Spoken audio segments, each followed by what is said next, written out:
para a turma aí da... Esta conferência será gravada agora. Muito bom, pessoal. Então, vamos lá. Vamos dar início. Maurício, Sérgio, Su, Isabela, preparados? Vamos lá. Pessoal, boa noite a todos. Meu nome é Rafael Pugliese, para quem não me conhece. Junto com a Suiara Águila, nós somos coordenadores do Departamento de Negócios Internacionais da CIF. Conosco também a nossa estagiária Isabela, que conduzirá junto com a gente a organização do evento também. Primeiro, gostaríamos de agradecer a presença de todos vocês, em nome da ACIF, da Associação Comercial e Industrial da Cidade de Franca, através do Departamento de Negócios Internacionais, que somos responsáveis, e que fazemos hoje esse movimento em prol da mensagem positiva com relação aos cenários internacionais, globais, nesse momento econômico de muita instabilidade e muitas dúvidas. Então, nós, dentro da ACIF, junto com a mensagem do presidente, a gente traz as boas-vindas, em agradecimento a todos os participantes e à equipe do IBREI, que a Suiara agora fará a apresentação e o acolhimento. Isso aí, obrigada, Rafa. Reforçando os nossos agradecimentos a todos os presentes, agradecendo especialmente a participação do IBREI, né, o Instituto Brasileiro de Desenvolvimento de Relações Empresariais Internacionais, parceiro nosso de longa data. Então, temos estado presente aí nos nossos últimos eventos, desenvolvendo oportunidades conjuntas, e o IBREI tem sido um parceiro sempre muito ativo para tudo aquilo que a gente aciona. O IBREI está sempre muito disponível a nos atender. Então, gostaríamos de agradecer, em nome da associação, a toda essa disponibilidade que vocês têm prestado a nós. Uma coisa que eu gostaria de pedir a todos é que permaneçam com seus microfones fechados. Qualquer dúvida, qualquer questionamento durante o desenvolvimento do conteúdo pode ser enviado pelo chat, que nós estaremos disponíveis aqui, atentos, para passar essas perguntas para o Sérgio. Fazendo as apresentações, nós temos o Sérgio Pereira, que é consultor de negócios do IBREI, que estará conosco aí desenrolando sobre esse tema do módulo internacional, falando sobre vendas internacionais, revendo a estratégia para sobreviver à crise, trazendo insights para a gente, que acho que nesse momento é o que todos nós precisamos, pensar em estratégias para sobreviver a esse momento que estamos passando. Agradecer a presença também do Rafael, que é diretor do IBREI, que está presente conosco também, especialmente a presença do Maurício Prazac, presidente do IBREI, que vai falar um pouquinho sobre o Instituto para vocês. Não me lembro agora, peço perdão se tiver mais algum componente do IBREI, mas estendendo os nossos agradecimentos. Maurício, por favor, fica à vontade. Estamos aqui na outra câmera, aqui já viu o Arthur Martinho, nosso vice-presidente internacional. Ah, perfeito. Que articulou esse evento aqui junto com vocês, então já... Com certeza, temos muito que agradecer aí ao Arthur, que está aí sábado, domingo, feriado, se desculpando que é sábado, e a gente está no sábado mesmo, temos muito que agradecer ao Arthur aí também. Muito bom. Bom, eu, em nome do Instituto, primeiro quero agradecer pela oportunidade aqui de estar junto com vocês. Para nós é sempre um prazer poder contribuir com o trabalho de associações como a de vocês. A gente sabe da dificuldade que os empresários estão passando num momento como esse, e um pouco do propósito do nosso trabalho é justamente trazer um pouco de perspectivas positivas, né, para o setor empresarial. O Instituto IBREI ele é uma associação civil, sem fins lucrativos. A gente trabalha muito em prol da sociedade, sempre no sentido do desenvolvimento nacional através da melhoria das relações internacionais. E uma das coisas que a gente tem feito muito nesse momento de pandemia é trazendo muita informação, muito auxílio ao meio empresarial, no sentido de como enfrentar esse processo de crise, e não só durante o processo de crise, mas também como se preparar para o pós-crise. E eu acho que um pouquinho do contexto da palestra do Sérgio está bem dentro desse aspecto, e o aspecto internacional dentro dessa preparação para o pós-crise ele é fundamental. Eu acho que o Sérgio vai trazer bastante essa perspectiva aqui, porque nós estamos diante de uma mudança de panorama geral de ambiente de negócios muito grande. E a gente não está falando aqui de um assunto que é um assunto para multinacionais, para as empresas grandes. Nós estamos falando de uma realidade de vida que vai ser a realidade de vida de todas as empresas do Brasil, né? Nós vamos ter que nos adaptar a uma nova realidade de mercado que vai ser uma realidade internacional. E vou deixar o Sérgio explicar um pouquinho mais isso. Mas então, assim, a gente está começando agora uma maratona aí de eventos aqui com a CIF e espero poder trazer bastante informação. A gente está com um time técnico super especializado, já destinado para esses eventos aqui. Então, agradeço muito aí o trabalho do Arthur, do Rafael, que junto com vocês articularam aí toda essa programação do evento.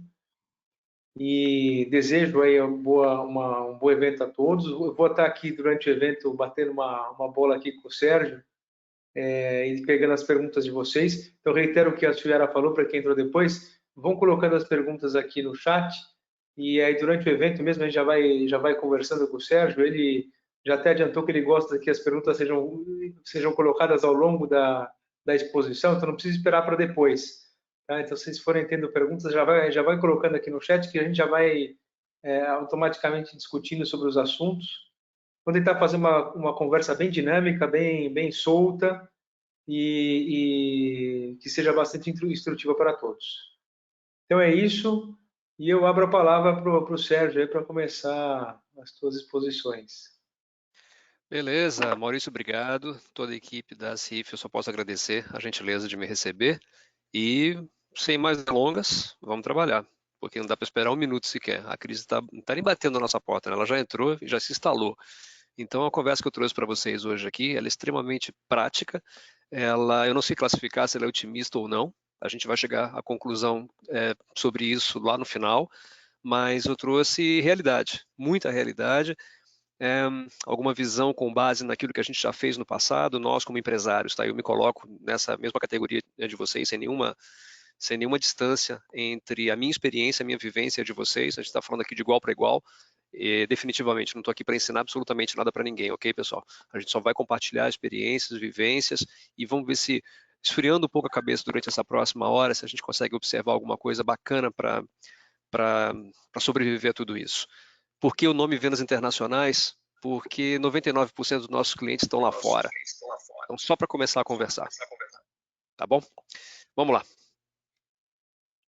Minha passagem de slide, como é que tá?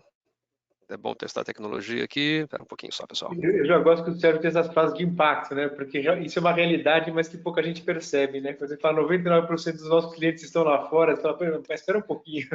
Como assim, né? Pois é, justamente. O negócio não é fraco não, Maurício. A realidade é bem essa mesmo. Pessoal, só um minuto, me desculpa, mas a minha passagem de slides aqui, ela deu uma pequena travada, coisa que acontece, né? Mas não deveria acontecer justamente agora. Opa! Pronto, voltou, legal. Deixa eu comentar com vocês rapidamente a minha trajetória. Acho que é importante nesse momento para você ganhar confiança em mim, mas eu peço que você, ao longo de toda a nossa conversa, você duvide. É importante, tá? Você questionar. Eu gosto disso. Estou acostumado com sala de aula, estou acostumado a trabalhar com capacitação executiva.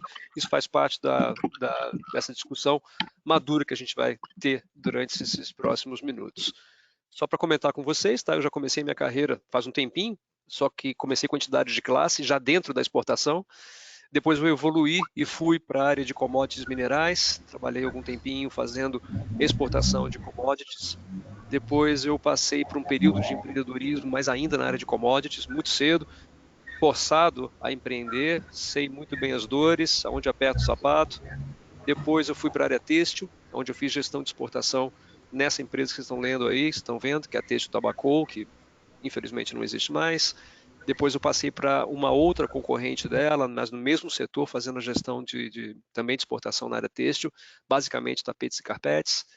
Depois eu avancei, e aí sim, eu avancei para uma empresa grande, de grande porte, eu fui para o Grupo Votorantim, onde eu fiquei quase 10 anos, também fazendo a gestão de exportação, só que no setor químico. Nesse meio tempo aí, eu comecei com as minhas atividades na academia. Então, foi graduação, pós-MBA e educação executiva, né, tudo ao mesmo tempo, meio um pacotão, que eu não parei até hoje.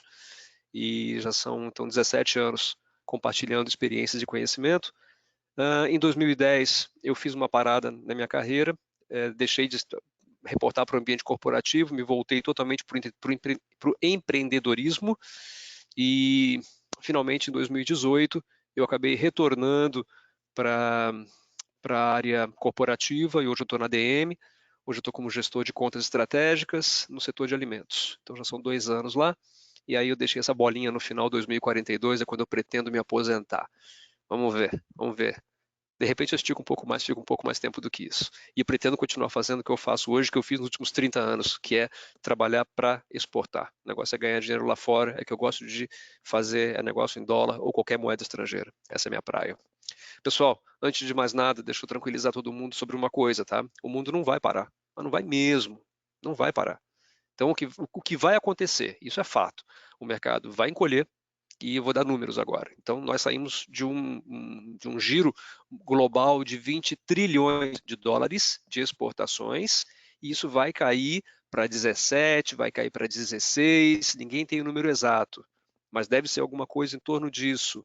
Só que raciocina comigo, de 20 tri para 17 tri, a gente perde 3 tri em mercado. Só que ainda assim são 17 trilhões de dólares que vão circular e a gente tem todo o direito de fazer parte desse negócio, de fazer, e tem espaço para todo mundo estar lá nesse jogo. O dinheiro não desaparece, ele simplesmente muda de mãos. Então, se você estava acostumado com um público que importava um produto seu, talvez esse público, por algum momento, ele deixe, mas as necessidades permanecem. É meu terceiro ponto, as necessidades continuam. Então, o que vai acontecer é que esse dinheiro muda. O empresário, talvez ele troque, a dança das cadeiras acontece, mas necessidades permanecem.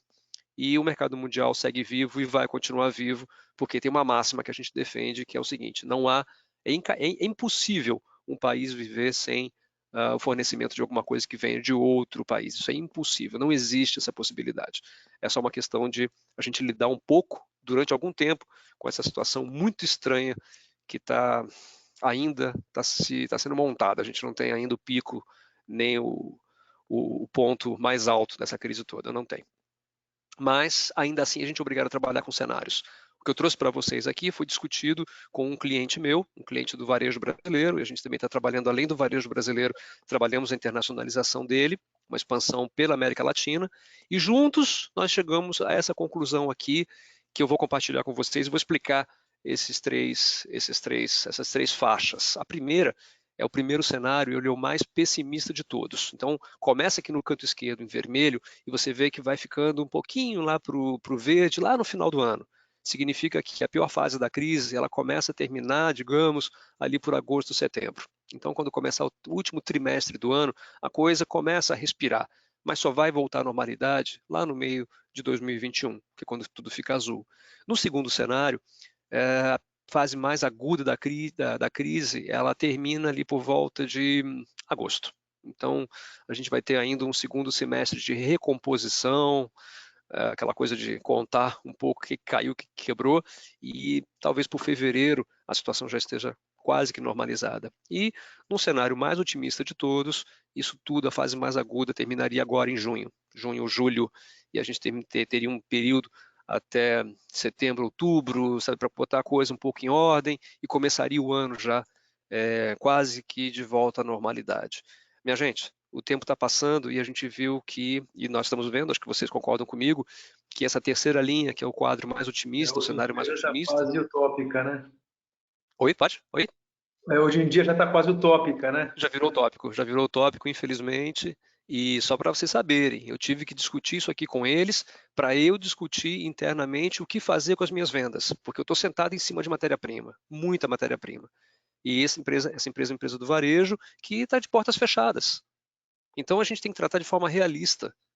E é muito duro analisar e ver que o primeiro cenário, que era o mais otimista, simplesmente não vai ser concretizado. Então, nós estamos trabalhando agora entre o segundo e o terceiro, mas ninguém tem essa resposta ainda. Quem arriscar alguma coisa, desculpa, não está sendo honesto não, viu?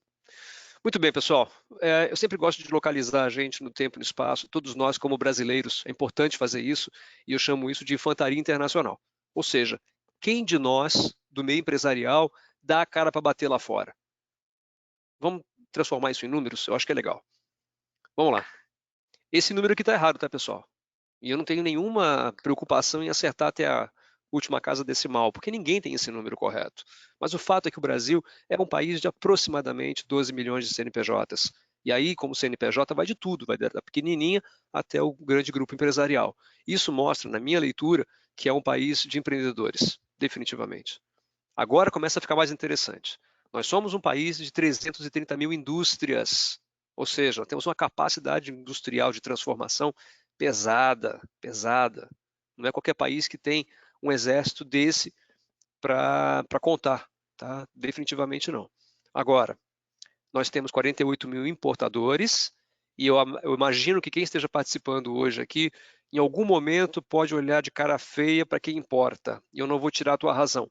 Se eu sou um produtor de calçado, vamos assumir que tem um monte de gente do setor calçadista hoje aqui, tá? E tem, eu sei que tem. E eu estou aqui batalhando pra caramba e de repente começa a entrar calçado. Eu não vou classificar quem está mandando calçado nem de onde, mas começa a entrar e começa a afetar os meus negócios. É claro que eu vou ter um olhar muito cuidadoso, digamos, em relação aos importadores. Mas vamos lá, como importador tem de tudo, tá? Tem até mesmo quem traz máquinas para que a gente produza cada vez melhor. Tem de tudo aqui nesse pacote. O preocupante é o próximo número. 25 mil exportadores. Não dá. Isso aqui não dá. Então a nossa exposição internacional de vendas, ela está baseada em 25 mil empresas que correspondem, façam suas contas, por favor, mas né, um percentual pequeno em relação à capacidade produtiva que nós temos. E aí, eu vou voltar à minha primeira frase, é uma frase forte, mas 99% dos nossos clientes estão lá fora, não estão no Brasil, e, no entanto, nós somos um exército de somente 25 mil empresas. É muito pouco, minha gente, é muito pouco. Se serve como dado histórico, quando eu comecei minha carreira lá em 89, o Brasil tinha 13 mil empresas exportadoras, e hoje tem 25 mil. Então, em 30 e poucos anos, é um crescimento muito pequeno. Tem uma taxa de mortalidade alta, muita gente começa, faz a primeira e depois não repete a segunda, porque não deu certo, uma série de razões, mas o fato é que a gente precisa decolar com esse número. Decolar esse número, na época que a gente está agora, é uma decisão arriscada, mas é o que tem para hoje. É o que tem para hoje e estamos pensando aqui como é que a gente vai sobreviver ao longo dos próximos tempos. Eu deixei o asterisco aqui porque é dúvida completa. Então a gente não sabe de que maneira esses números vão estar daqui a 30 dias, daqui a 60 dias, daqui a 90 dias. Infelizmente, eu acho que se a gente voltar a conversar daqui a 3 meses, esses números vão estar menores, porque muita gente vai ficar pelo caminho, como já está ficando. Infelizmente, infelizmente. Vamos lá. O que me deixa tranquilo, especialmente em relação a esse grupo que está sendo aqui hoje batendo esse papo, tá? A participação das micro e pequenas, ao contrário do que muita gente pensa, não é pouca coisa não. Então nós estamos falando de um universo aí, daquelas 25 mil, quase 10 mil hoje compõem o grupo de micro e pequenas que fazem exportação. Se a gente trouxer as médias para dentro, esse número vai próximo de 15 mil. Em cima de 25, eu acho que é substancial, é interessante. Mostra que o micro, o pequeno e o médio têm disposição, têm vontade, e eu não vou entrar aqui nesse detalhe agora, não cabe nessa conversa, mas eu analiso geograficamente a presença da micro, pequena e média empresa. No meu entendimento, ela vai a mercados muito mais interessantes do que as grandes. Isso é uma outra conversa, a gente pode fazer no outro dia, tá? Acho que vai sair um pouquinho do foco aqui. Vamos tratar de futurologia? Tem Sérgio, como errar? Oi, pode falar. Dá licença um pouquinho antes de você passar para o próximo tópico aí. Nós temos duas perguntas referente ao momento até agora. A primeira delas, da Madeleine, nossa embaixadora institucional aí de Benelux, representando o IBREI também. A alta do dólar não vai ajudar as exportações? Vamos lá, Madeleine. Isso pode ajudar ou não. Por que eu digo isso? Porque, vamos lá. Tá bom, deixa eu me corrigir e colocar da maneira correta, tá? Não quero cometer uma injustiça em relação ao dólar. Vai ajudar no momento que a gente fizer aquela conta de custo de produção em reais e você converter e fizer um sistema de precificação baseado 100% em custo de produção brasileiro, ou seja, em reais. Definitivamente, quem fazia essa conta a 2,80 e quem faz agora a 5 e alguma coisa, é um ganho total. Total, total, total. Quais são os cuidados em relação a isso? Primeiro, não precificar no pico no meio de uma instabilidade. Eu sei que dá vontade de fazer a 5,80 a conta, é lógico que dá vontade. Só que câmbio é uma coisa instável. Pode ser que ele recue para 4,50, pode ser que ele volte para 3,90 e você já lançou um preço lá fora que foi inflado em cima de uma expectativa que era só um movimento temporário. Então tem que ter muito cuidado na hora de precificar com o dólar lá em cima, lá no topo. Segundo, quem tem balança comercial, ou seja, quem depende de insumos importados e depois faz o preço de exportação. Você concorda comigo que trazer 10 unidades de alguma coisa, pagando 5 na importação e vender 10 unidades na exportação com 5, você fica equilibrado. Outra coisa, é uma crítica ao modelo que nós temos hoje de competitividade. Nós dependemos muito do dólar. O dólar não é fator exclusivo de competitividade, ele é um dos fatores que compõem a competitividade. Então, eu vou responder para você da maneira que eu gosto, que é chamada depende, que adoro quando meus alunos Sérgio, depende. Sim, torna o preço mais competitivo? Sim. Ele é fator exclusivo de competitividade? Não. E deve ser analisado com muito carinho e com muito cuidado. Próxima pergunta. Perfeito, obrigada. Mais uma aqui. Imagino para você, Sérgio, que é do setor de alimentos que são perecíveis, complicado para o que já estava produzido e não foi exportado. Pergunta do Daniel Mourão. Pois é, o que já foi produzido e não saiu, independente de ser mercado interno ou mercado externo, a gente tem que criar uma coluna do lado, que é aquela coluna de perdas, ou seja, tem coisa que ao longo da trajetória agora vai se perder. Eu tive uma conversa na semana passada e um cliente meu, mas ele já tinha comprado o meu produto, Daniel, já tinha comprado, estava no estoque dele. Sabe quanto rendeu isso de descarte e doações? Descarte e doações, R$600 mil. Para ele é muita coisa. E ele botou na conta, ele criou uma coluna no Excel chamada perda, perdeu isso. E a gente está fazendo agora um trabalho para saber o seguinte, como que a gente vai reconstruir isso no futuro. Então, alimento, em relação à perecibilidade, é um negócio muito sério. Por quê? Tem validade de 1 ano, tem validade de 1 ano e meio, tem validade de 6 meses. Depende do alimento. Então, é um fator extremamente delicado, infelizmente. Tranquilo? Perfeito, obrigada. Tranquilo, pode seguir. Vamos nessa então. Então tá bom. Pessoal, estava falando aqui sobre o exército nosso de pequenas, médias e micro, e aí eu estava entrando na futurologia, onde todo mundo vai errar, mas eu acho que a gente consegue errar menos. Tem maneiras da gente errar menos. Vamos lá. Quando eu falo futuros mais muito prováveis, é porque tem alguma coisa aqui que está claro que vai acontecer. Muito claro mesmo. E talvez o primeiro deles, o mais intenso, seja o neoprotecionismo.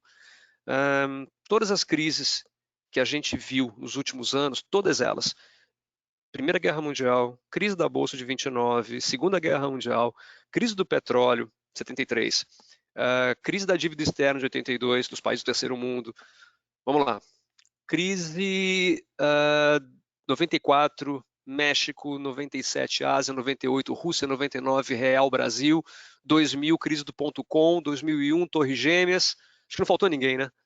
2008, a crise que a gente conheceu agora. Todas elas, logo na sequência, o que a gente vê é um movimento de neoprotecionismo. Como é que isso acontece na prática? Qualquer país, quando olha para a sua economia e vê suas indústrias sofrendo muito, o que ele fala? Espera aí, vamos travar de modo que o produto importado não acabe de detonar minha própria indústria.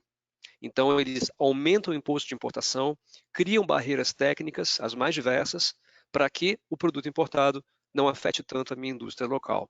Isso a gente vai ver de imediato. E já está acontecendo em alguns lugares. Eu trouxe para vocês aqui isso. Isso aconteceu e eu senti isso na prática, porque eu estava no setor têxtil.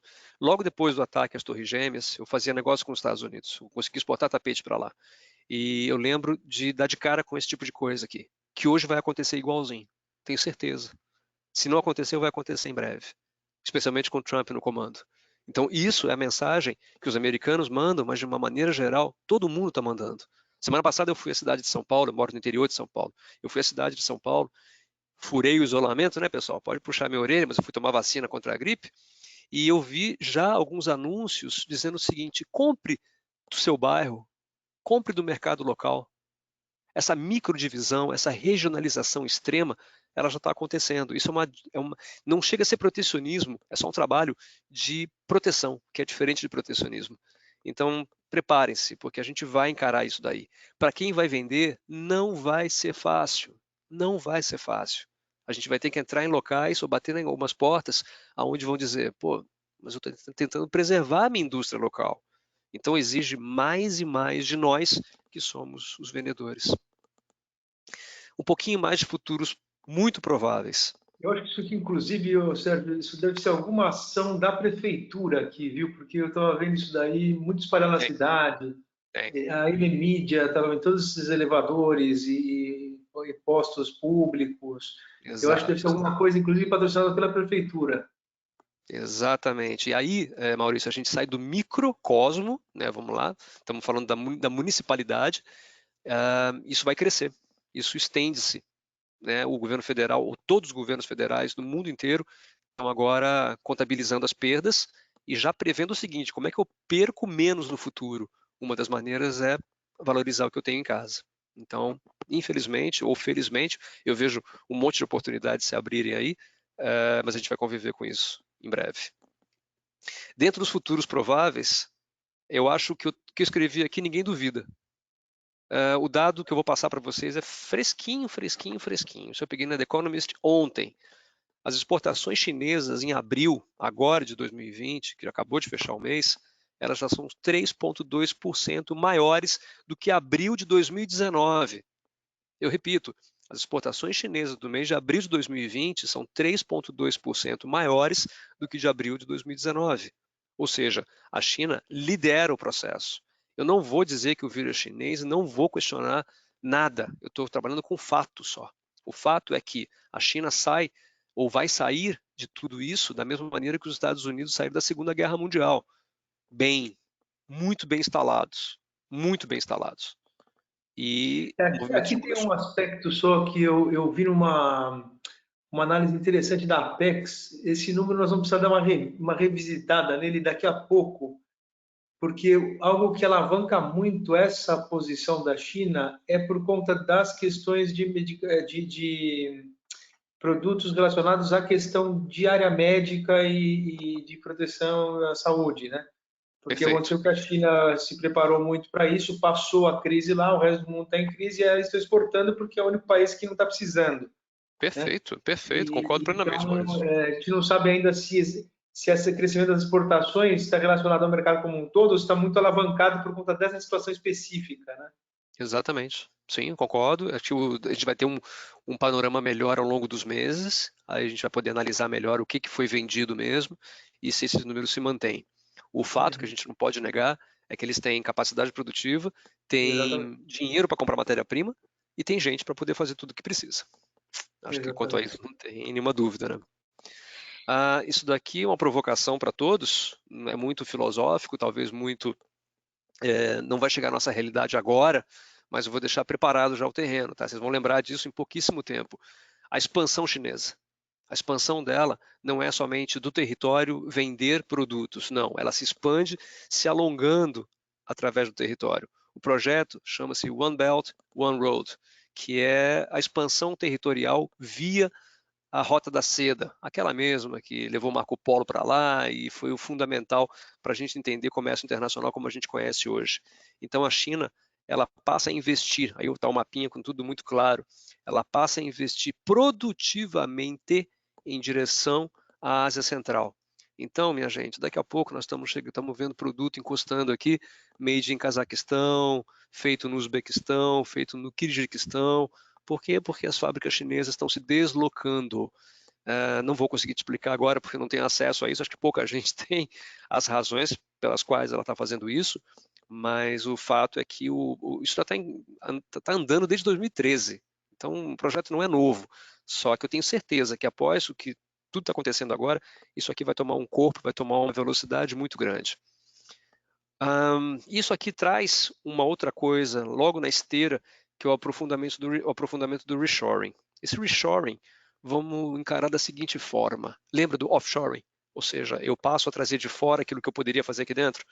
Ou do outsourcing? O primeiro movimento foi o nearsourcing. Vamos começar a comprar mais de perto, para poder tentar reduzir riscos de trazer coisa de muito longe. E aí, com o passar do tempo, surgiu aí a possibilidade de você repensar o modelo de globalização, uma reglobalização. Por que tanta coisa sendo produzida na Ásia, sendo que eu poderia produzir em outros lugares também? E aí o negócio se transformou nessa palavra chamada reshoring, que significa o seguinte: vamos trazer de volta a indústria que a gente deixou e foi embora ao longo dos últimos 20 anos. Eu posso fazer uma pausa dramática aqui, porque eu tenho certeza que você que está me ouvindo agora conhece alguma indústria que foi embora. Tenho certeza que você fez assim com a cabeça. Muito bem. Pessoal, esse assunto não é novo, tá? Não é novo. Em 2006, essa revista de logística inglesa, que é uma tremenda revista que não existe mais, ela já lançou o problema. Em 2006, ela já falava, estamos trazendo de muito longe, estamos dando muito poder à distância, estamos desindustrializando o que nós fazemos aqui, transformando e transportando para lá.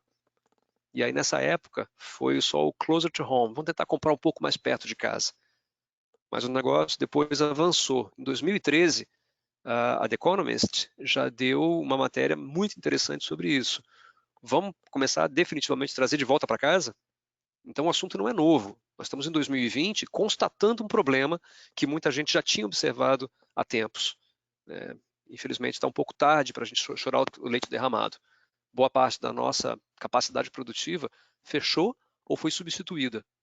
Deixou de fazer coisas aqui, mudou o padrão talvez de produção e passou a incorporar coisas que eram feitas bem longe, bem distante. A gente ajudou a criar a situação que nós temos hoje. Não é crítica, não é simplesmente uma constatação. Aquilo pareceu a melhor coisa a ser feita e a gente ficou durante 20 anos alimentando isso. Vamos lá, tem que dar um jeito de sair dessa situação. Eu acho que dá para fazer. Quem tiver curiosidade depois, eu convido a dar uma clicada nesse site, tá? É facinho, Reshoring Initiative, né? O nome já diz tudo, né? Bringing Manufacturing Back Home. Essa é uma iniciativa que nasceu em 2016, um empresário americano pilota isso, eu tenho certeza que daqui para frente ele vai ficar muito mais forte nesse trabalho. Eu acho que é uma boa provocação para todos nós. Será que aqui no Brasil a gente poderia pensar alguma coisa semelhante? Será que vale a pena pensar isso no médio prazo ou no longo prazo? O que pode ser feito? É questão de repensar estrategicamente, não é operacionalmente, não é taticamente, é estrategicamente o papel da nossa indústria diante dessa situação horrorosa que a gente está vivendo aqui agora. Eu vou deixar aqui algumas sugestões, tá, do que deve ser feito, do que deve ser observado nesse momento. Eu acredito numa coisa, o balanço entre vendas nacionais e vendas internacionais. Se você está me ouvindo e já tem exportação, é uma questão de mensurar quanto que você tem. Se você não tem e está preocupado e está pensando em ter, comece a estabelecer algumas metas.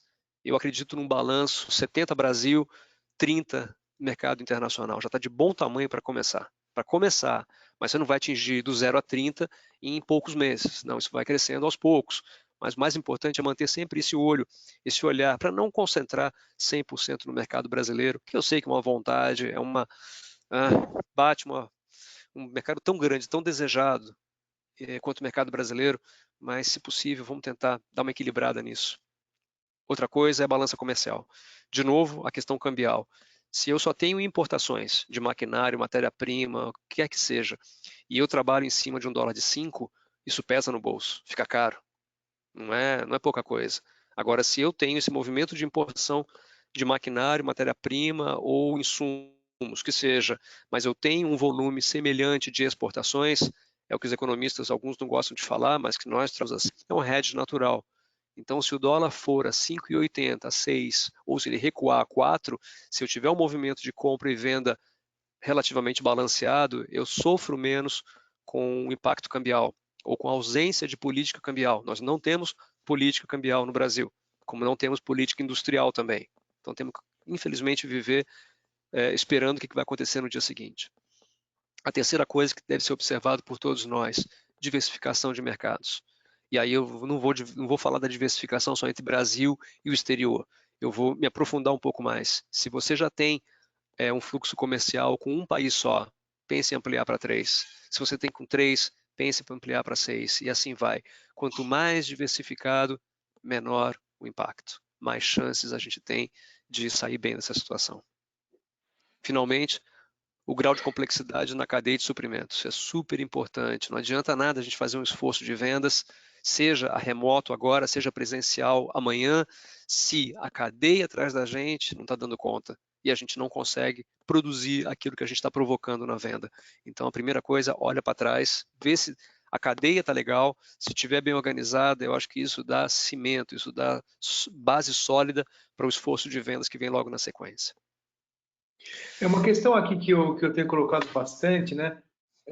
Só um adendo ali, né? Essa questão da diversificação de mercados, a gente que tem uma experiência internacional, que está presente em vários países, a gente percebe isso bastante na prática. Para muitos países isso é uma questão natural. Você vai para a Europa, por exemplo, os países são muito pequenininhos, as empresas elas já nascem internacionalizadas, né? Ela já nasce vendendo para vários países, ela já nasce com pé em diversos mercados. E o Brasil, pelo histórico todo de falta de contato com o mercado internacional, por ser um país de dimensões muito grandes, você tem um histórico que as empresas foram se desenvolvendo sempre com olhar para o público interno. E o que foi acontecendo é justamente esse período acho, de crise que a gente passou no final ali de questão de 2, 3 anos para trás, aquela crise mais forte final da era PT ali, aquilo acordou o mercado, as empresas, de que você não pode ficar num único mercado porque você fica sujeito às flutuações de um único mercado, né? E é justamente o que você está falando, essa diversificação é super importante. E, de repente, todo mundo começou a pensar no mercado internacional. Só que ainda nós estamos num passo devagarzinho, porque ninguém tem essa experiência aqui no Brasil, né? Só 25 mil empresas exportam aqui, né? Então, é um passinho de tartaruga, mas estamos numa boa trilha. Mas tem que começar, né, Maurício? É de tartaruga Exato. pequenininho, mas tem que ser feito. Eu acho que esse trabalho aqui, ele é justamente isso, está absolutamente correto, né? Infelizmente, de 0 a 100 na internacionalização, né, não dá 3 segundos, nem 10 segundos, demora um pouquinho mais. Mas Exato. obrigado, é isso mesmo. Você está absolutamente correto na tua observação. É isso mesmo, viu? Sérgio, deixa eu só aproveitar que o gap aí, um minutinho, só para eu fazer mais uma pergunta, como você pediu para ir fazendo durante, vamos Essa é a só para a ideia. gente bater Manda um bala. papo. Vambora. Só para te fazer uma colocação aqui, o Daniel Mourão fez uma consideração que em Salvador já está começando essa movimentação e tem até sites para conectar vendedores locais. Acho que a gente tem visto isso numa movimentação como um todo, aqui também, enfim, acho que é uma movimentação natural que tem acontecido em várias regiões, né? A valorização do local, é isso? Exatamente, conexão Perfeito. de vendedores locais, né? Perfeito, E em paralelo também, o Daniel coloca uma pergunta. Após a poeira baixar, será que não haverá uma retaliação à China, mesmo que muitos países sejam dependentes deles? Vai haver sim. Essa retaliação ela é muito cuidadosa, Daniel, porque o poder deles de fornecimento é tão grande que você não pode retaliar de uma vez só. Eu vou te dar um exemplo que você agora pode olhar para cima e olha para cima, você vai ver a lâmpada na sua cabeça aí, todos nós agora. Gente, 96% da produção de lâmpadas estão na China. 96%. Não dá para retaliar de uma vez. Então, esse movimento é um movimento lento, mas vai deixar uma memória em todos nós. E isso vai mudar, sim, a atitude diante, não vou dizer, não quero cravar diante da China, mas todo mundo sabe que é. Mas eu acho que o mais importante, Daniel, é um movimento de não deixar ter uma concentração tão grande ou permitir que você esvazie a sua capacidade produtiva, transferindo para outro lugar só porque o preço é mais barato. Eu estou usando um termo bem vagabundo aqui, tá? Preço mais barato. E a gente fez um negócio, alimentou isso durante 20 anos. Mas sim, alguns setores vão ser muito mais cuidadosos em relação ao Made in China. É isso. Se não for retaliação propriamente dita, mas certamente as dinâmicas das relações globais vão mudar muito, né? Muito. Essa bipolaridade extrema que a gente vê hoje certamente não vai existir no período pós-Covid. Exatamente, o que eu acho que para nós é uma excelente oportunidade, sabe? Porque é muito mais fácil a gente negociar com o restante do mundo do que negociar com a China. Exato. A única negociação que rola fácil com a China é você chegar com dinheiro na frente dá o dinheiro na mão do exportador chinês e daqui a 20 dias ele te manda a mercadoria. Essa negociação é a mais simples que tem, essa é a mais fácil que tem. É a que nós brasileiros adotamos lá na China. É mandar o dinheiro na frente, ele manda a mercadoria quando ele pode. Isso para mim não é negociação. Isso para mim é entregar dinheiro e receber alguma coisa de volta. No restante do mundo, as práticas são outras. A dinâmica de negociação é outra. Então, isso com certeza vai acontecer. Essa pulverização, digamos, essa reglobalização, o fator produtivo saindo de lá e indo para outros lugares, vai fazer com que todos nós tenhamos muito mais oportunidades de negociar melhores termos e condições. Isso é fato. Fato mesmo. Sérgio, Oba. eu queria pedir licença para te fazer só uma pergunta também, correlacionada à China, talvez para que lá na frente a gente não volte nesse assunto, para não perder a oportunidade. Claro. Mas talvez uma provocação comercial nesse aspecto também, né? Quando nós temos os olhos para a China, como o seu posicionamento econômico hoje, pelas suas expectativas de crescimento, ou pela circunstância de conflito político-econômico, diria, talvez com os Estados Unidos, enfim, nós vemos sempre ela com o olhar do exportador, né?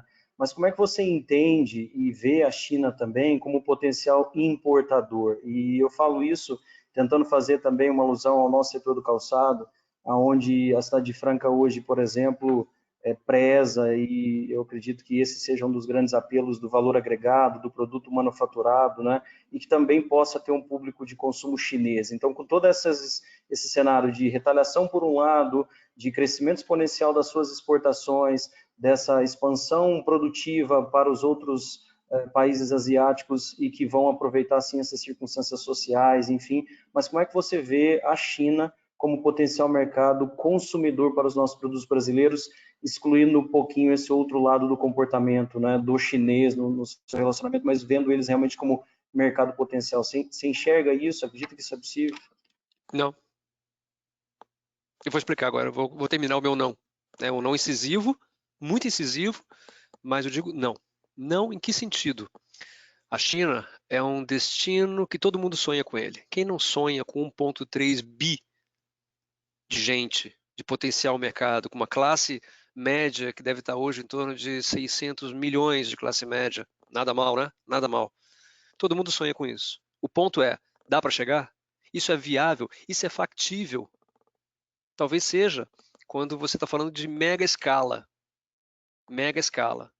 Empresas extremamente musculosas, extremamente internacionalizadas, que têm capacidade de jogar o jogo chinês, que não é um jogo simples. A dimensão daquilo ali é proporcional à dificuldade de entrada. Então, eu penso sempre como pequeno e como médio empresário. Então, eu penso, o nosso recurso é um recurso muito escasso, muito pequeno, especialmente hoje em dia. Então, eu penso de que maneira. Essa resposta, ela cabe em tantos caminhos, tantas avaliações, mas eu vou começar pela mais simples de todas. Se eu tenho pouquíssimo dinheiro para investir em ações de vendas internacionais, significa pegar e pagar uma passagem para o meu trader, colocar uma mala com amostras e correr o mundo para poder apresentar o produto, é muito mais barato fazer isso dentro de casa, na América Latina. Pertinho de casa, é muito mais barato. Em uma semana de viagem, você faz 3 países aqui, com direito a visitar potenciais importadores e aonde o dólar é exatamente igual ao da China, só que aonde a facilidade de negociação é muito maior do que lá e principalmente, aonde eu queria chegar, vou fazer um sinal aqui para vocês, compatibilidade entre a capacidade produtiva e de fornecimento e o tamanho do mercado. Não tem nada pior do que você ter vontade de chegar no mercado e o mercado ser desse tamanho e você chegar só com isso daqui, ó. Isso causa descompasso. Então, eu admito que é um mercado grande, mas, ao mesmo tempo, eu preciso alertar o pequeno, médio empresário de que é um mercado que pode causar muita dor de cabeça, e sendo que você pode ter resultados melhores, gastando menos, usando de forma mais racional os recursos, que já são muito poucos hoje. O mercado chinês para produtos manufaturados, ele compete em tudo com a gente, em absolutamente tudo. Só que as regras de competição são, no mínimo, desconectadas. A gente tem custo laboral mais alto, a gente tem infra pior, ambiente de negócio pior. Custa muito mais caro a gente tirar um manufaturado daqui e levar para lá do que a relação inversa. Então, a probabilidade da gente ter sucesso com produtos, na média, lá no mercado chinês, é muito menor do que, na média, a gente tentar mercados aqui do lado de casa, onde nós não estamos hoje. Nós não estamos. Eu não posso falar pelo setor calçadista, mas pelo setor de alimentos, eu posso ir aqui do lado, no Chile, e não tem produto brasileiro. Então, no meu entendimento, eu começaria perto de casa, que é mais fácil, custa menos. Eu concordo 100% com você, e eu acho que isso talvez seja uma das maiores falhas do empresário brasileiro quando pensa em internacionalização, né? Ele sempre vai para aquela peça mais conhecida do cenário internacional, né? Você fala em internacionalização, ele pensa em Miami, China e só. Sim, né? E você tem tantos players internacionais, tantos mercados potenciais, mas muito mais atratividade, muito melhores oportunidades, que o empresário sequer sabe que o país existe. Né? Pois é. Aí você vai falar de África, que tem oportunidades imensas de negócio, que tem países com similaridades culturais muito grandes, e o empresário brasileiro nem sabe que a África existe. Né? Pois é. E ele vai querer entrar com o mercado na China, que é super difícil, que é uma língua complicada, que é um povo complicado, super competitivo. Né? Eu concordo 100% com você. Então, no final das contas, eu não quero desestimular ninguém a sonhar com a China, de jeito nenhum. Eu só quero que as pessoas sonhem de maneira bastante concreta com o que está perto de casa, porque é bem facinho de chegar, tá? É bem mais fácil do que lá. Pessoal, eu queria mostrar para vocês uma campanha da HP que foi para o ar em 1999, chamada As Regras da Garagem. Eu não sei se todo mundo lembra disso, mas eu lembro, nunca mais esqueci.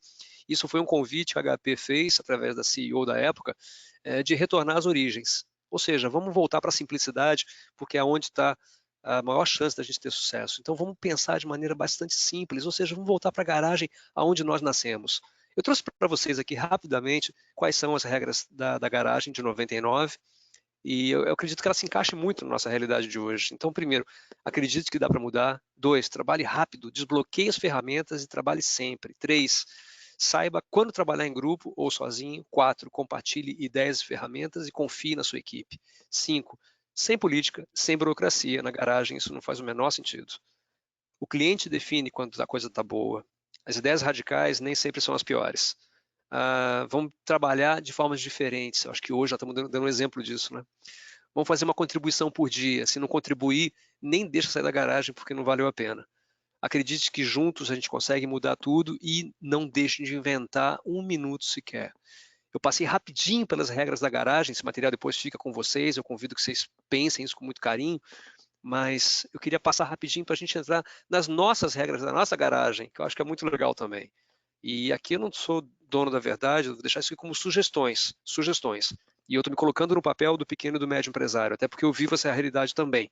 Embora eu seja hoje parte de uma grande, mega corporação, eu tenho ainda trabalho que está muito colado com a pequena e com a média empresa. Então, eu vou dizer uma coisa para vocês. Primeira coisa, vamos avaliar os recursos que nós temos hoje. Ou seja, quanto que ficou depois esse vendaval que passou. Vamos contar o que ficou dentro de casa, matéria-prima, recurso financeiro, as pessoas, capacidade produtiva e tudo mais. A partir daí, vamos de novo, estou insistindo sempre nisso, vamos cuidar da cadeia de suprimentos. Por quê? Porque não adianta nada você tentar vender se você não tem capacidade de continuar produzindo. Depois, vamos mudar o mindset. Não adianta querer vender lá fora o que você produz. A gente tem que estar aberto a produzir o que a gente vai vender. Ou seja, vamos ouvir o nosso cliente para adaptar e fazer com que ele fique satisfeito com o produto. E isso sempre respeitando as limitações, sempre respeitando as políticas de P&D.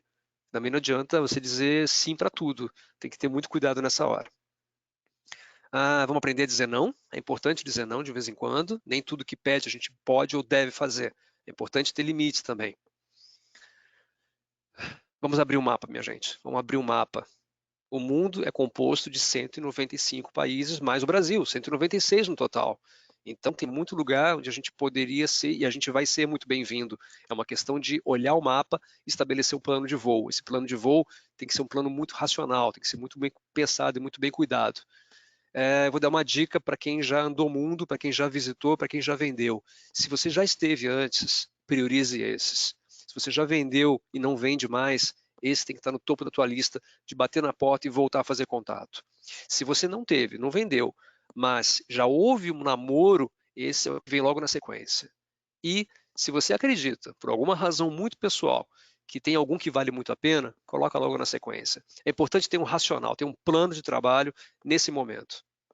Agora, eu vou insistir, priorize o que for mais perto, o que for mais barato e o que for mais simples. A lei da menor complexidade possível, produto mais simples, canal de comercialização mais simples, aproximação mais simples, vendas mais simples. Desculpa, vamos avançar aqui. Dica super importante, não é porque a gente está assustado agora, ou a gente está em frangalhos, ou a gente está apavorado, que a gente vai deixar de se comunicar com os clientes. Então, vamos manter a capacidade de dar um oi, de se manter na memória deles. Isso aí vai passar e eles vão voltar, com certeza, lembrando de quem lembrou deles. Segundo, por favor, cuidar das finanças. A expansão internacional, eu vejo ela como um projeto. Então, projeto significa que eu tenho que ter parceiros.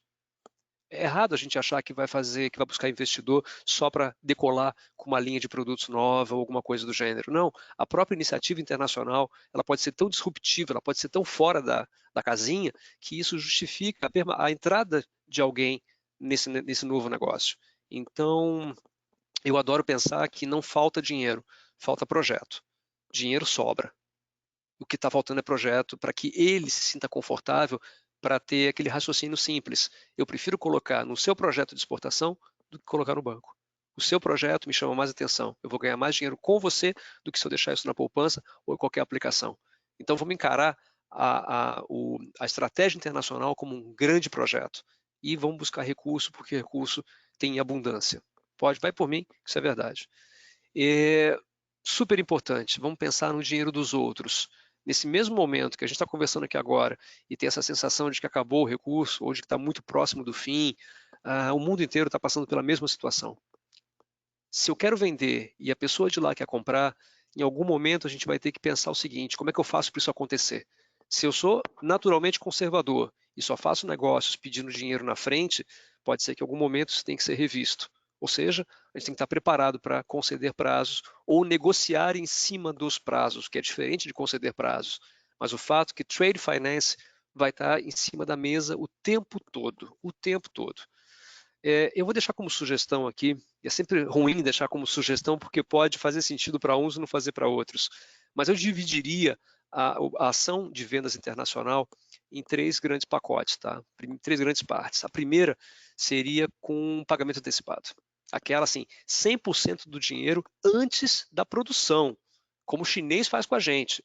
Não está fácil conseguir comprador aí fora que tope fazer isso, mas discutindo eventuais descontos, dá para encontrar essas pessoas, porque tem dinheiro sobrando. Esse dinheiro que vai entrar antes da produção, ele serve para reforçar o nosso caixa, serve para a gente garantir o quê? A cadeia de suprimentos. Uma outra parte, eu colocaria, por exemplo, na forma de uma condição de pagamento CAD, que é o Cash Against Documents. Aqui não é uma discussão técnica, mas você pode pesquisar. Ela é barata e ela é segura e dá flexibilidade para quem compra. Então, é um pacote muito interessante. E a terceira parte, eu abraçaria a gestão do crédito e a gestão do risco, mas isso sempre amparado por algum instrumento de securitização de recebíveis. Ou seja, não tem essa história da confiança, eu confio no fulano. Você pode até confiar nele, só que em tempos bicudos ele pode te deixar na mão. Então, tira a confiança e bota a ciência dentro. Fica muito mais interessante a conversa. Ou seja, ferramenta de securitização tem um monte por aí. É questão de botar o financeiro da sua empresa para trabalhar e encontrar essas ferramentas e trazer para dentro de casa. Dá para fazer. É uma sugestão, tá, pessoal? Opa, desculpa, acabou repetindo aqui. Me perdoa. Pronto. Eu estou me encaminhando para o final já. Acho que bateu certinho aqui 1 hora de trabalho. Eu vou compartilhar com vocês somente uma opção que nos ocorreu aqui na empresa há algum tempo. Nós temos no Brasil um exército de traders. Eu sou um trader, minha sócia é trader, nós temos um monte de traders, que são pessoas que passaram os últimos anos batendo o mercado, visitando gente aí fora, convencendo estrangeiros a comprar produto brasileiro. E tem muita gente hoje no mercado ociosa, tem muita gente parada, tem muita gente disponível, pronta para trabalhar, outros têm tempo, outros têm um pouco menos de tempo, mas estão muito afim de fazer algum tipo de trabalho. Muitas empresas hoje gostariam de ver seus produtos, mas não sabem como fazer para chegar lá fora. Nós criamos uma iniciativa chamada Novos Mercadores, onde existe uma junção dessas duas forças, quem produz e quem quer vender lá fora, e o profissional que está pronto para fazer isso. Não tem espaço para contratação CLT, é uma loucura hoje, ninguém pode acenar com isso, mas existem maneiras muito criativas da gente combinar trabalhos e fazer com que as coisas aconteçam. Tá? Eu queria deixar claro para vocês que eu estou olhando para esse tipo de coisa e estou bem afim de ajudar. Acho que dá para todo mundo se ajudar nessa hora. Já me encaminhando aqui para o final, a OMC ela mostra isso daqui. A gente vai ter uma queda substancial nos próximos 2 anos, mas a recuperação ela costuma ser rápida, tá, minha gente? Na crise de 2008, que foi uma crise da pesada, ela estoura em outubro de 2008, a gente passa 2009 colhendo os números negativos, no final do ano, já virando para 2010, já tinha quase que voltado à normalidade em termos de exportação e importação. Muito provavelmente essa agora não vai ser tão rápida, vai demorar talvez de 1 ano, 1 ano e meio, e a gente vai ter uma queda substancial, mas eu vou insistir, o mercado não desaparece, ele não desaparece. Quando você pensar em mercados, eu vou deixar aqui uma dica. Por favor, pense nos critérios para a seleção desses mercados. Quais são os critérios? Perto ou longe de casa, fácil ou difícil de chegar, geograficamente e logisticamente, aonde já tenha os meus concorrentes ou não, tudo são critérios. Eu peço que você analise esses critérios todos para definir a sua própria estratégia, a sua própria política. Segundo, cuidado na definição do canal de distribuição e comercialização. O que é isso? Eu vou do Brasil optar por uma trading brasileira, uma trading estrangeira, eu vou bater na porta de um distribuidor lá fora, vou bater na porta do varejo lá fora, vou bater na porta de um importador que não é nem distribuidor e nem varejista. A montagem do canal de distribuição de comercialização é fundamental para o sucesso lá na frente, tá? Fundamental. Terceiro, vamos considerar arranjos comerciais que eventualmente a gente não tinha pensado antes. Se eu estou hoje numa situação complexa e eu percebo que tem uma trading company que está bem, que ela sabe aonde colocar esse produto, eu posso me despir um pouquinho daquela vontade de fazer um negócio sozinho, e capturar esse valor todo e eventualmente compartilhar esse valor com uma trading company. Ou seja, eu vendo para ele e ele vai revender esse produto no mercado que ele já conheça. Eu costumo dizer que é melhor pingar do que secar totalmente. Então, é um arranjo criativo que pode ser utilizado e tem bastante gente pronta para fazer isso. Eu ouvi um áudio sussurrando aí. Quer fazer uma paradinha? Tem alguma pergunta? Não? Sérgio, eu vou aproveitar então, já que você parou, vou colocar uma pergunta aqui que o Arthur nos enviou. Pode fazer. Como você vê a tendência da digitalização nesse momento do Covid? Quais os melhores caminhos para unirmos essa tendência ao comércio exterior? Até antes de você fazer sua colocação, é até bacana fazer uma consideração que nós teremos, inclusive, dentro da nossa programação, um tópico exclusivo para falar de preparação para um novo mercado digital, como que a gente vai atuar nesse novo momento aí, após essa fase que nós estamos passando, né? Mas a pergunta do Arthur aí é em relação a essa colocação da tendência digital pós-Covid. Como que você vê isso? Ela vai aprofundar, Arthur, vai aprofundar por quê? Ela já vinha. A gente já vinha digitalizando parte do nosso comércio internacional. Eu não estou falando da parte documental, isso aí é um detalhe. Estou falando da área comercial. Estou falando do que nós estamos discutindo aqui agora, que é como avançar lá fora, como vender mais, como mostrar mais o meu produto, como me apresentar para o mercado, só que sem o físico, né, usando o digital. Isso já vinha acontecendo, por quê? Porque falta de recurso. Falta de recurso. É caro você mandar hoje um trader fazer uma ação de promoção comercial durante 3 meses de um total de 12. Isso custa muito dinheiro. Então, nós já tivemos esse movimento no passado. Eu tive 13 anos o privilégio de viajar o mundo inteiro mostrando produtos aí fora e eu sei quanto custa isso para a empresa. Ao longo do tempo, a gente viu que teve que equilibrar o fato de o homem de vendas ter que estar no mercado, porque isso é insubstituível, mas ao mesmo tempo a gente tem que começar a abrir mão disso e transformar isso numa abordagem digital. Tem que fazer, tem que fazer. O que vai acontecer no próximo momento agora é o que nós estamos fazendo aqui. Esse tipo de evento, há 2 anos, talvez tivesse pouca adesão, tivesse pouca tecnologia disponível. E hoje a gente transita nisso com muita tranquilidade. A gente fez isso daqui já o nosso novo normal. Já estamos comemorando, fazendo drink na sexta-feira à noite com os amigos via isso daqui. Esse é o novo normal. Então, a gente vai ter que aplicar isso no dia a dia. da promoção comercial e veio para ficar. Veio para ficar. O que vai acontecer? Muita gente vai continuar cruzando os oceanos, pegando avião, porque nada substitui. Não tem como substituir o papel físico da promoção e da abordagem comerciais. Mas o digital, cada vez mais, a gente vai ter ferramentas fantásticas para ajudar nesse processo. A impressão 3D me chama a atenção que ninguém falou sobre ela ainda, né?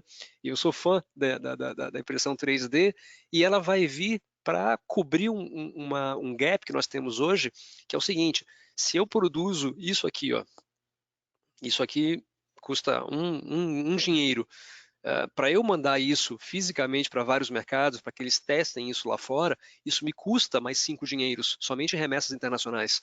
No futuro muito próximo, eu mando um arquivo, ele imprime isso daqui na impressora 3D, e eu não preciso mandar mais a mercadoria, pelo menos na fase de amostragem não. Ele vai testar isso lá fora. Então a impressão 3D ela vai chegar de um jeito meio avassalador daqui a uns 2 anos e vai deixar tudo meio de pernas para o ar. No futuro mais distante ainda, mais ainda, porque eu vou deixar de exportar isso daqui e vou mandar só o arquivo, vou passar a exportar só o arquivo e ele vai imprimir o produto lá fora. Então a digitalização, ela vem de algumas maneiras, ela vem na forma da indústria, ela vem na forma da comunicação, da abordagem comercial e até mesmo nesse detalhe que eu acabei de comentar aqui agora. Então é se preparar para isso. Perfeito. Sérgio, aproveitando o gancho aqui também, o Leonardo Tiroli, presidente do Fórum de Internacionalização de Empresas, inclusive te mandando saudações aqui, agradecemos a presença também, já tivemos contatos aí com o Leonardo, fez uma pergunta que é o seguinte: primeiramente te parabenizando, e minha pergunta é sobre os caminhos para o Brasil se desenvolver. Quando pensamos em Estados Unidos ou BRICS, qual caminho você orientaria para as pequenas empresas que querem vender produtos e serviços? De forma genérica ou em um ou outro setor específico? Tá bom. Vamos lá. Leonardo, eu sei que talvez um pouco para sua decepção, mas eu acho que é uma discussão muito saudável essa que a gente está tendo aqui agora. Primeiro, BRICS, na minha opinião, o BRICS, que nunca foi bloco, é simplesmente um acrônimo. São 4 big economias, ou 5, com a África do Sul e talvez T de Turquia, que acabou não entrando, mas deveria ter entrado. São países com uma certa similaridade em termos de serem países baleias, são países grandalhões, com capacidade industrial, com muita população, com mercados dinâmicos, que fizeram a diferença naqueles anos ali, início dos anos 2000, fizeram a diferença sim em termos de mostrar sua força nas negociações da OMC, e foi relevante aquilo, foi muito bacana mesmo, mas vamos combinar uma coisa? Cada um de nós está olhando para um caminho diferente. Cada um de nós está olhando para um caminho diferente. A Rússia está olhando para um lado, a Índia para o outro, a China para o outro, o Brasil para o outro. Então, não vejo nada de prático para o nosso público aqui agora, que é o pequeno e médio empresário. Não tem prática nesses mercados. Eu posso enumerar cada um deles. Vamos lá. Rússia é um mercado muito difícil de entrar para o pequeno e médio empresário. Muito difícil, muito difícil. As oligarquias mandam, é um mercado de comunicação muito precário, de práticas comerciais complexas, não é fácil, tá? A China, a gente já falou sobre ela. A Índia tem um sistema tributário parecido com o do Brasil, quando a gente entra lá. É cascata. Então você tem imposto de importação e mais 5 impostos logo na sequência. E tem capacidade produtiva local. Quando eu mando um produto para a Índia, ele é calculado o imposto em cascata e o preço final fica gigante, fica muito alto. E aí o consumidor compra localmente, eles têm capacidade produtiva também. África do Sul, um charme de mercado, um bom parceiro comercial. Prefiro olhar a África do Sul dentro da linha de negociação Mercosul com o SACU, Mercosul, África do Sul. Eu acho que fica mais interessante. Como o conceito de BRICS, não. Eu questiono até o que vai acontecer com isso no futuro, minha opinião. Estados Unidos, um excelente mercado para a gente trabalhar, desde que seja feito da maneira correta. Nós não temos nenhum acordo hoje com eles, politicamente não há terreno para que haja esse acordo, não vai acontecer no curto prazo.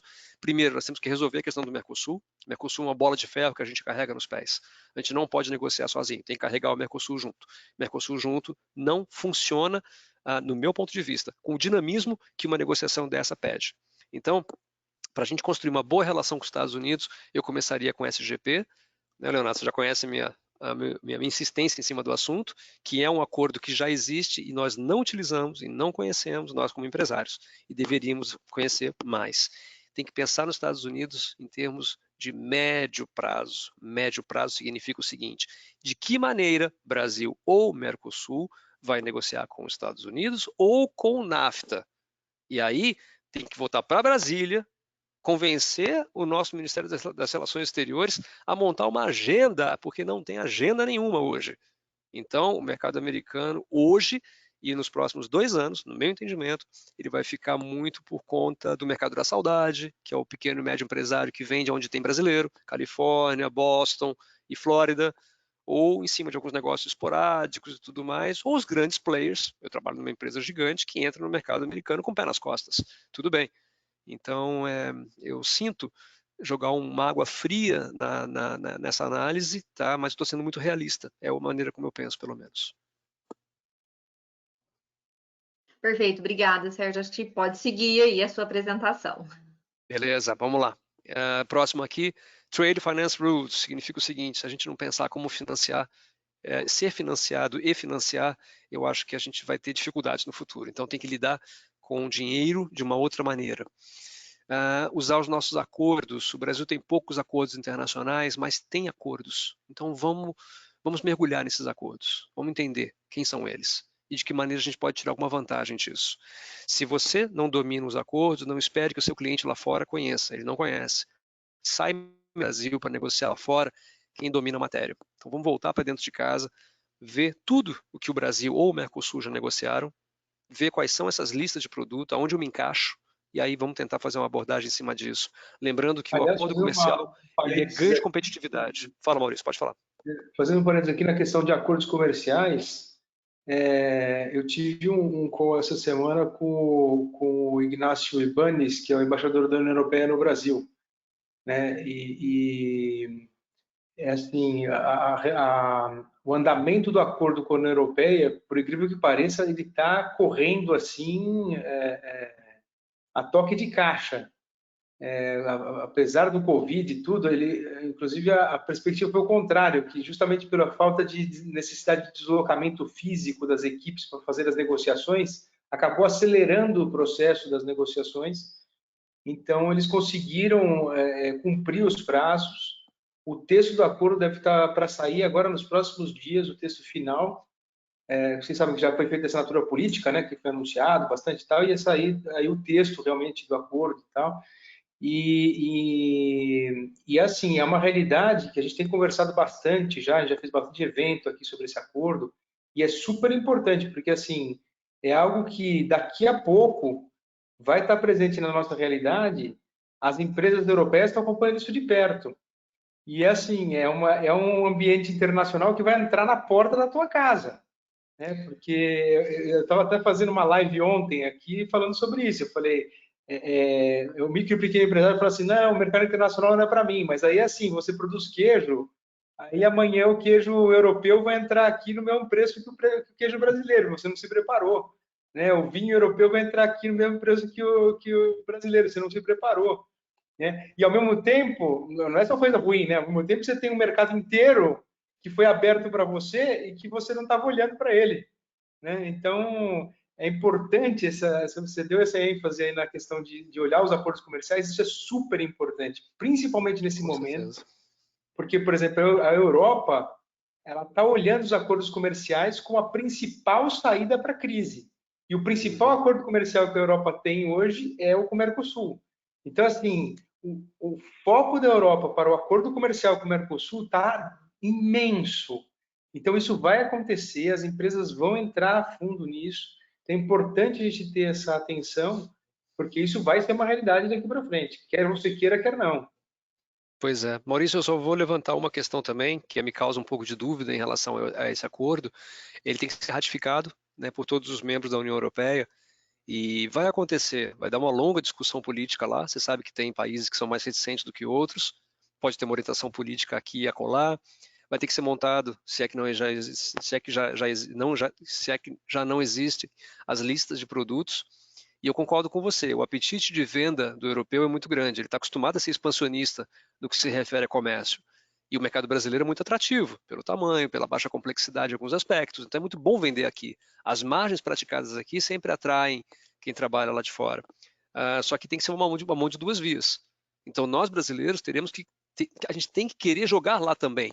Então, não adianta criar um pacote tão bom, tão interessante desse acordo, se a gente não consegue mobilizar o empresário brasileiro a sair daqui e jogar lá. Exatamente. E eu sou fã de uma coisa, associativismo, ou seja, trabalho em torno das associações. Por quê? O empresário médio, sozinho, ele não consegue, ele não tem voz. Agora, se ele se junta e trabalha em torno do associativismo, é muito mais fácil da gente chegar nessas demandas de proteção e de acesso. Porque, de novo, o mercado, o acordo é bilateral. É para vender e para comprar. E que vença o melhor. Então, muito bem lembrado. Muito bem lembrado. Eu fico esperando para consumir vinhos mais baratos aqui. Espero que chegue logo. Eu gosto do vinho brasileiro, tá? Mas o vinho europeu baratinho vai cair bem também. Posso continuar aqui, pessoal? Vamos na bala. Vamos lá. Vamos lá, então. Vamos lá. Vamos abordar mercados secundários. O Maurício, que me acompanha aí, a gente já labuta a gente já bate nessa tecla há bastante tempo. Mercados secundários, só vou ilustrar um deles, é o mercado africano como um todo. 54 países lá que você pode fazer a separação que você quiser. Mas fora isso, tem América Central, tem Caribe, tem Oriente Médio, tem um monte de mercados interessantes que são considerados secundários. Os mercados principais, ou mercados centrais, eu vou dizer que são Estados Unidos, Canadá, Europa Ocidental e alguns da Ásia. Isso é o que a gente considera mercados centrais. Os mercados secundários, os mercados alternativos estão aí para serem explorados. Sempre lembrando, hein? Tem gente lá que tem dinheiro, tem classe A, você pode pegar o país mais pobre do mundo, tem gente milionária lá dentro também. E também tem classe média. Pode ser que ela seja um pouco menor, mas tem gente com capacidade de compra. Cabe a nós encontrarmos os caminhos corretos. Mas mercado não falta, mercado tem. Aqui é uma crítica a todos nós, vamos nos cercar de gente boa, porque nessa hora não dá para improvisar. Então, é hora de capacitar, é hora de se preparar. Se não tem a mão de obra interna qualificada, traga de fora urgentemente, porque é hora de não errar, é hora de fazer muito bem feito. Acabando já, pessoal, fica tranquilo, não vou estourar nosso tempo. Uma certeza, o custo do Brasil não vai baixar. Então, você pode dormir e acordar com isso nos próximos 5, 7 anos. A gente não vai conseguir fazer isso diminuir substancialmente e a gente vai ter que tirar competitividade da onde a gente nem sabe que existe. Por isso que eu defendo o conceito de competitividade construída. Ela é feita por camadas. Cada camada dessa é um centavo que a gente batalha para poder fazer com que o pacote no final seja mais interessante. Vamos tirar vantagem da onde não tem, o que eu acabei de falar, flexibilidade, velocidade e outras coisas tantas. Se você é grande, eu te convido a pensar como médio, justamente trazendo a ideia da flexibilidade e da velocidade. E se você é médio, pense como pequeno e tire proveito disso. Ser pequeno não é ruim, ser pequeno pode ser muito interessante. E as empresas italianas que não me deixam mentir, porque são pequenas, são extremamente agressivas no bom sentido, são muito rentáveis. Pessoal, o mundo não vai parar, tá? Ele vai sacudir, placas tectônicas vão se movimentar, vai causar desconforto, mas parar ele não vai mesmo. Então, vamos pensar dessa maneira que essa frase me persegue todo dia, graças a Deus, que é a crise está forte, então toma exportação que melhora. E eu garanto que melhora. Garanto que melhora. Isso sem qualquer sombra de dúvidas. Eu acho que acabou. Acho não, tenho certeza. Sérgio, eu vou aproveitar só. Espera aí, Rafa, só um pouquinho. Eu vou só fazer as últimas 2 perguntas aqui que eu deixei para o final. Do Matheus Levi. Parabéns pela visão empreendedora apresentada. Aproveitando o gancho, Europa, gostaria de saber como veem as relações Brasil-Reino Unido em termos do já concretizado Brexit. As dinâmicas de negociação foram impactadas? Se sim, como? Grato desde já. Muito cedo sua pergunta, viu? Está muito cedo ainda. O Brexit em si está ainda num processo de bateção de cabeça pura.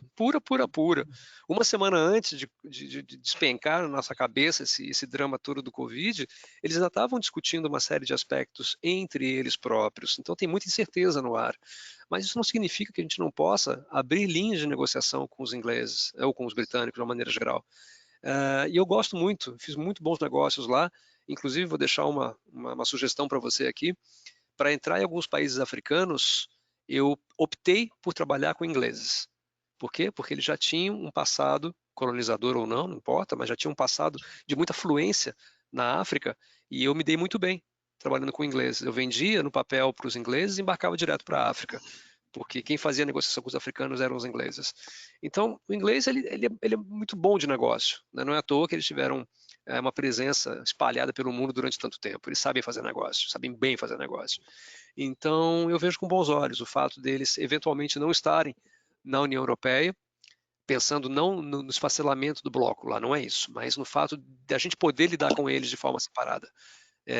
Eu me sinto muito à vontade negociando com ingleses, e eu acho que a gente tem bons frutos a colher daí, mas hoje nada muito diferente do que tinha há algum tempo. Não mudou tanta coisa assim, até porque o Brexit ainda tem alguma coisa para, digamos, cumprir o final dele, não está definido ainda uma série de coisas, tem muita coisa para acontecer. Perfeito. E agora uma outra pergunta, como faço, do Daniel Mourão, como faço para ver essa sua iniciativa dos novos mercadores? Não quero fazer jabá aqui, acho que não é função também, não é para isso que eu estou aqui hoje, mas basta fazer contato comigo por e-mail e a gente discute numa boa, não tem nenhum problema. Perfeito.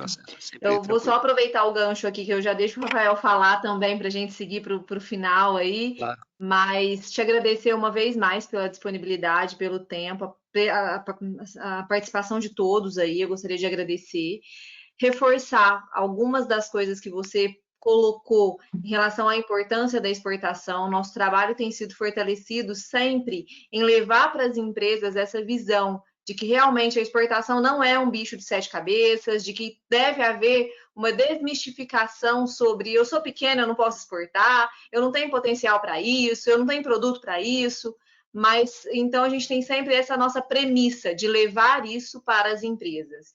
Te agradeço e fortaleço que é a visão que a gente tem tentado levar sempre para as empresas da nossa região. Deixa eu fazer um comentário só. Um comentáriozinho. Claro, por favor. Franca é um polo calçadista, fortíssimo. Calçado brasileiro sempre teve, ao longo da minha trajetória, entre aqueles exemplos de excelência no Brasil, sempre teve, sempre mencionei isso, e tive o prazer várias vezes de andar pelo mundo e ver calçados brasileiros aí fora, com a bandeirinha do Brasil pendurada ali, ó, costurada do lado do cadarço, e calçados, eu lembro disso que nunca mais saiu da minha cabeça, em Viena, capital da Áustria, eu vi um sapato masculino que custava bagatela de 300 euros. 300 euros. E saiu de Franca. Parabéns. Parabéns. É isso aí. Já fomos à terra só do calçado. Hoje já fortalecemos a nossa cidade aí com uma diversidade industrial muito grande, que é terra do café, terra do calçado, terra da lingerie, da tecnologia, né? Muito bom. Então, temos que sim saber valorizar e levar o nome da nossa cidade lá para fora. Te agradeço uma vez mais aí pelas colocações. Rafa, pode falar aí que eu gostaria, Sérgio, na verdade, de aproveitar para dois apontamentos. Primeiro, sem dúvida, pelo agradecimento. Obrigado, de fato, pela sua disponibilidade, por todo o conteúdo compartilhado, pela segurança das informações também passadas.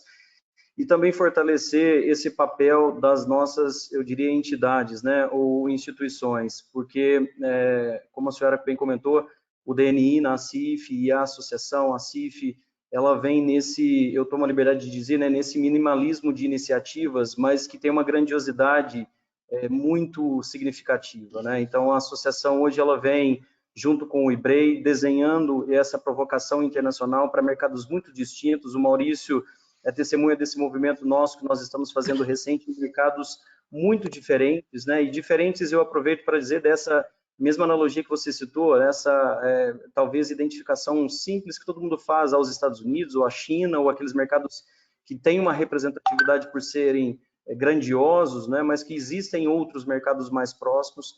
Então, a associação ela tem esse cerne de apoio ao pequeno, de apoio ao cooperativismo, à associação, e nós acreditamos muito nisso e contamos com o apoio de vocês, a participação dessas bases do IBREI lá fora. Falo isso em nome do Maurício também. Maurício, semana passada e retrasada, tivemos vários contatos de conexões, que esse é um ponto importante que eu acho que você, durante a apresentação, também citou intrinsecamente, né? Eu acho que o fortalecimento das conexões, ele é fundamental para que a gente possa, sem dúvida nenhuma, construir, né? Não é nem só para ter o resultado, mas é para poder plantar. Então, assim, eu acho que essa ação consciente, eu resumo bem a sua apresentação, se me permite nesse sentido, né? Uma ação consciente, minimalista por um aspecto, mas extremamente grandiosa por outro, nesse momento que nós temos que ter iniciativas com objetividade, com simplicidade, com olhares para aquilo que talvez, quando se é grande empresa, parece que entra-se numa cartilha muito simples. E quando você volta para pequena, você entende que a situação é um pouco mais simples até do que parece, mas mais complexa para ser administrada. Então, fica aí o meu agradecimento e o fortalecimento do nosso papel como entidade e como departamento para apoiar todas essas empresas de setores bem distintos, como a senhora bem disse, né? Nós hoje somos, eu brinco muito, você citou do exemplo do calçado, mas eu brinco muito quando a gente vai em São Paulo e alguém pergunta de onde nós somos e falamos que somos de Franca e as pessoas dizem, Franca é a terra do calçado? Eu digo, não é a terra do calçado, é a terra do calçado, é a terra do café, é a terra da moda. Então, essa bandeira, né, o levantar a bandeira da cidade, o levantar essa bandeira da indústria, nós só vamos conseguir fazer isso de forma simples e conjunta. Não acreditamos nessa iniciativa individual da preponderância de 1, 2, 3, 4, 5 exportadores, que inclusive Franca foi no passado. Você deve ter esse testemunho também e identificar de que Franca sempre teve referências de grandes exportadores. E eu acho que o papel agora é criar um cenário bastante diferente, de pequenos exportadores para pequenos mercados, começando dessa forma para que a gente possa ter, de fato, um resultado mais expressivo na frente. Mas muito obrigado. E até fortalecendo essa linha, né, Sérgio, do associativismo e cooperativismo que você também colocou tão bem colocado aí, fecha esse raciocínio, né, dos pequenos se unindo, com certeza. Com certeza, sim, sem dúvida. É isso aí. Maurício, mais alguma colocação, alguma consideração? É isso, agradeço vocês pela oportunidade, agradeço o Sérgio por todas as informações e ainda tem uma longa caminhada pela frente aí, né? Tem vários eventos aí agendados. Quer dizer, espero que sejam todos um sucesso aqui, viu? Parabéns, Sérgio, e obrigado pela tua disposição aí. Exatamente. Aguardamos todos aí no próximo dia 19, às 6 horas. O nosso tema será o tributário, né? Com o Emerenciano e o Gabriel Pastore. Reforçamos aí a participação sempre presente do Rafael e do Arthur, do Ibrei, ambos aí nos ajudando em toda essa organização. E nos encontramos, então, na próxima semana, dia 19. Arthur e Rafael, parabéns aí pela articulação do evento aí, muito bom. Então tá bom. Pessoal, muito obrigado por tudo. Obrigado pelo espaço. Obrigado, Sérgio. Vamos que vamos, viu? Sem desanimar. É isso aí, Sérgio. Obrigada. Parabéns, Obrigada, pessoal. Maurício. Valeu. Um abração. Obrigado, pessoal. Um abraço. Tchau, tchau. Tchau, tchau. Tchau.